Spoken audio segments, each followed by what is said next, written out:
lot of creators here that are also kind of in the beginning of their journey. So we talk a lot about like what brands are looking for, but you might not be at that point in your career yet, which is great. For me, back then when I didn't have to think about brands, my KPI was my level of confidence. So I would look at my content, and to me, the growth looked in the way I carried myself on camera, how I spoke, how I showed up, and that really was an amazing indication that there is progress. So not everything looks like numbers, not everything is about partners or the brands that come to you. It also starts within. This is why we keep repeating the whole idea of self-development, because you are able through this profession to look at yourself from the outside, like literally, you watching your videos, you looking at your photos, So to be able to have that point of view is incredible, and you start looking at yourself differently, and not from a place of judgment, from a place of improvement and appreciation. Because I know when I go back, which I do at least once a year, when I go back to watch my first 5 YouTube videos, it is very humbling, but I literally, it's like a hug for the 26-year-old Valeria who was up, in the kitchen with camera being like, hi guys, today we're gonna do a recipe, because I was You never sounded like that. No, what was the line? Hi beauties. Hi beauties, welcome back to the channel. And I appreciate her because she had to show up for me to be here today and to have the confidence that I have today. So to me, that was and still is a great KPI to look at when you look at your content.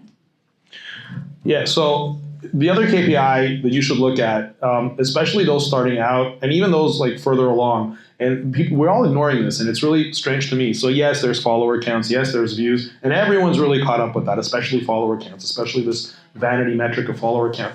But what we're not concentrating on and what we're not looking at is your actual output. The actual thing you can control. You can control your output, and nobody cares about that. None of the people that not none, but like a lot of the people that I speak with, when I speak with creators and they're saying, I'm not getting the views, it's not converting to followers, and I'll look and I'm like, you haven't posted in 2 weeks. You haven't posted in 2 weeks. Where's your stories? You have no stories. You have no live stories that are up. And so what I'm saying by that is, like, when we look at the KPI, what metric should we be looking at besides followers and views? How about the metric that we can control? And that is output. That is the amount of content while maintaining quality through connection that you put out. What else can you control? You can control that you respond to people. So if you get a comment at any stage, if you have 100 comments on a post, or if you have 2 comments on a post, how many creators are saying, I'm not getting traction, even if they're posting regularly? I'll go, guys, 99% of the time I'm looking, like you've got 5 comments on your last post from yesterday. You haven't responded to them. I bet if I go into your DMs, you have DMs you're not responding to. So those are the KPIs. How many comments did you respond to? How many DMs did you respond to? How many pieces of content did you put out? How many stories did you put out? Let's look at the KPIs we can control. Let's start by reflecting on your journey in this space. What would you say is one key moment that shaped your approach to working with creators and building an audience? Are you giving it to me? Yeah, an audience. I thought she meant everybody. What was the moment of shift? Yeah, what's one key moment that shaped your approach to working as a creator or with creators?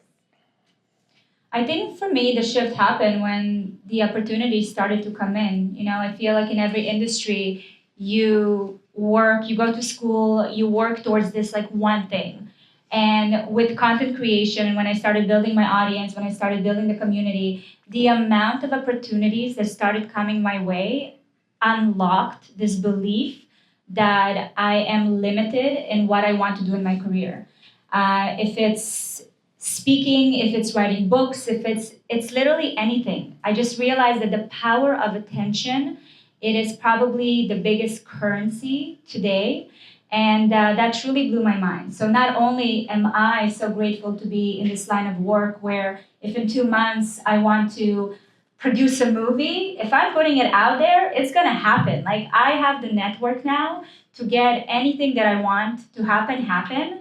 Also the work ethic, of course, but it's mind-blowing to me. And when we started Creator Method, it was truly from the belief that I want everyone to feel this way. I want everyone to truly actualize themselves, realize their potential, and understand that they are not only twirling in dresses or talking about finance. This is like such a bigger aspect. This is such a bigger opportunity than what a lot of people look at it as. So to me, that was a big shift. And in terms of working with creators, I said this to one of our members, Chelsea, yesterday, and I've been saying it to you a lot, Gary, is we did make a lot of mistakes. And so we've been doing this, you've been doing this for 7, 8 years. I've been doing it for 5 with Valeria. We have done it all. And we know what works, we know what doesn't. We know what business models work and doesn't, and of course we're gonna keep learning. But my thing is we made all these mistakes so that you don't have to. And that's really why I wanted to start Creator Method, because I wanted to make sure that I could teach other people what works and also what doesn't, and where you might spend your time that we wasted on, or trying different things that won't move the needle. And that for me is something that I feel really inspired to do. Women my age do not engage. Like yesterday, it was a proof, because I was in this dinner with this woman that I haven't seen in a year. She knew my sister's in town. She knew my nephew's in college. She was like, I love that pants you use, like 3. I never saw her commenting, liking, shit, nothing. What is the suggestion? What should I do from? Because now I'm in the moment that I'm almost like, I love what I do.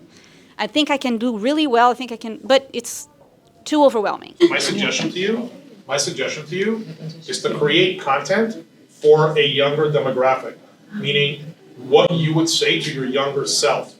Because if you're creating content for more of the demographic that's on the platform, you're gonna attract them.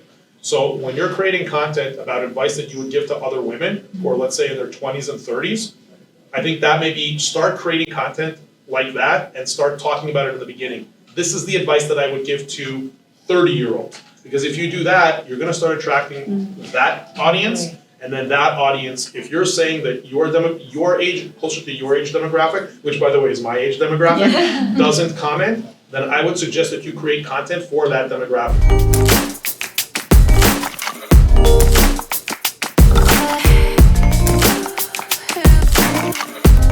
If you can tell us your name and tell us how long you've been in Creator Method, and tell us like the biggest win that you've had since joining Creator Method, I'd love to hear from you. I've been in the Creator Method probably about 3 months now.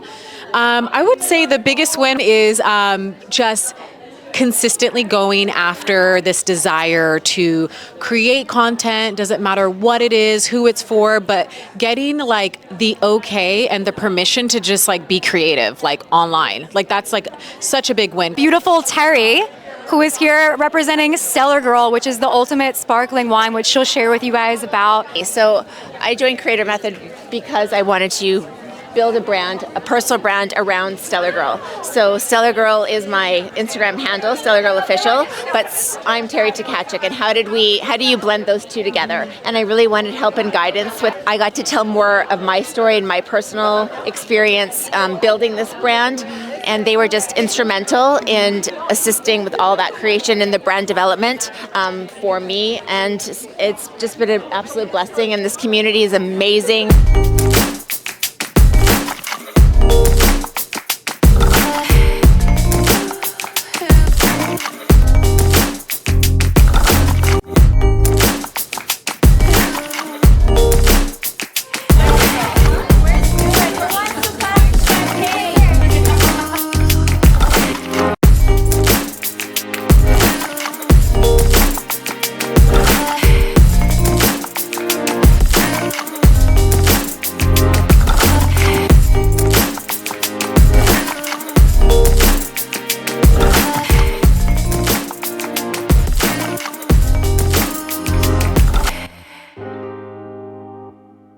We need to be like on yachts every day, sipping mimosas in Miami.